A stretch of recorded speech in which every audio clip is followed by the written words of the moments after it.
So how's everybody doing? It's PR and I'm back with another video. This isn't going to be a sports related topic. This is going to be a real life story. This right here, these protests, or other people might call riots, this is the most political upheaval I've ever seen in this country. Ever. I was around, obviously, during the Ferguson, Missouri protests, or some people call riots. I don't think I was physically aware. I'm not even sure if I was born during the LA riots, but this is just crazy, and I hope everyone's safe. That's the message that I'm going to say there.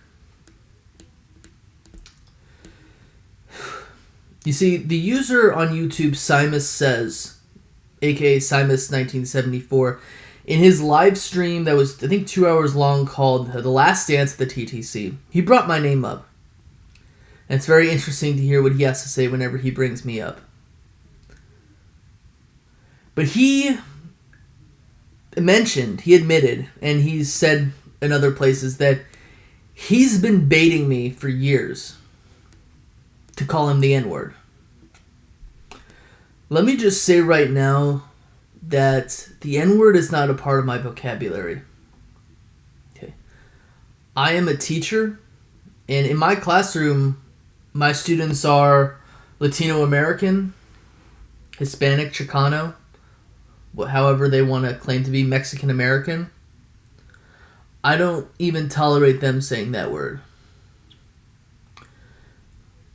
Even the GGA form, the not hard R version of the word. And you might ask yourself, why is that not part of my vocabulary? The reason why that's not part of my vocabulary is, some could say, my parents raised me right. Right? At an early age, I became acquainted with all different types of people, all different types of races, ethnicities, languages. I'm not going to say that I don't see color, because obviously I'm not colorblind. And in the sense of I don't see color, I have to stand here and I have to respect the color of the person's skin sitting next to me, because that's their identity. That's how I was trained as a teacher, at least. So I'm going to stick to that. When I was young, and I lived in New Jersey, my parents weren't super affluent. I mean, my dad owned a startup software company. My mom's dad retired off of a lot of money. He built himself up. And I would say that I didn't get everything I wanted. So when I got older, when my parents asked me what I want for my birthday, I just say, just get me like socks or underwear. I'm not someone who asks for a lot. When I was in college, right? When I was in college, my parents would ask me, do you need money? And even if I did need money, I would say no. I would say no. Just put that money in my meal plan.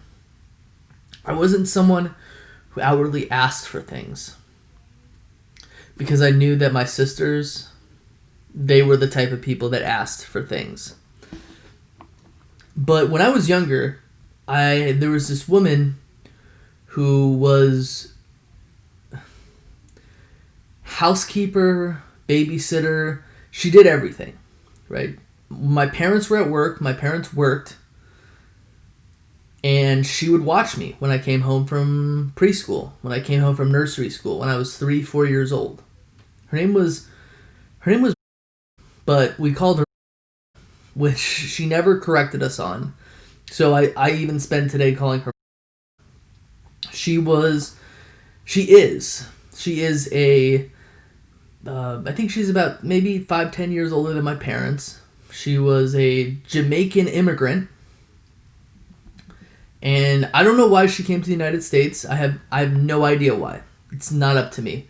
But I know that after she was done babysitting me and my sisters and cleaning our house, she became a teacher. She became a teacher in inner city schools. At an early age, I was 3 years old. 2 or 3 years old. She she pulled me aside one day, and she has a hard Jamaican accent. She said, "Listen, my man, Hank. I'm not going to continue with the accent, but she said, do you see the color of my skin?" And I said, "Yeah, I do." And she said, "Do you notice that I'm darker than you?" And I said, "Yeah, I notice." And she said, "I'm going to teach you to not be rude to people who look like me. Because throughout history, this country's history, obviously those were big words for a 3-year-old. People have not been nice to people who look like me." And she said that when you grow up, a lot of people are going to bait you into saying a specific word that is demeaning to people like me. Don't say it. Don't ever say it. Don't ever look at me or people who look like me as being less than you. And I said, okay. I was 3 years old. Can I go watch Power Rangers now? My stepmom is a person of color. She's a Vietnamese war refugee who came here after the war. She was North Vietnamese. She was on a boat that was attacked probably by Cambodian pirates. I don't know. Okay? This is a tough time, right? And a lot of people are going to have opinions at this point in time. I think it's important that you listen to people's stories. I think it's important to listen to people's experiences. And I'm extremely fortunate that when I walk down the street, no one clutches their pearls, you know? And I'm going to teach my son these exact lessons that I learned. The N-word will never be part of my vocabulary.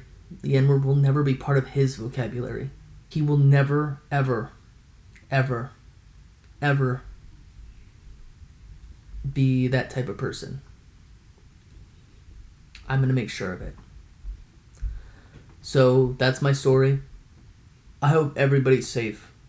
And if you're protesting, I hope you're safe. And if you're protesting, I hope you're not getting violent. It's a very sad time that we live in right now. I'm not going to give my opinion on it because it doesn't really matter. You know, I might have it, but I don't feel like speaking about it right now because it doesn't mean anything right now. Nothing I'm going to say to you right now is going to change anything. The only thing that's going to change something is what I teach my son. That's all I have to say, guys. It's PR. Peace. I'm out. See ya. Have a nice day. Hope you guys are safe. Peace.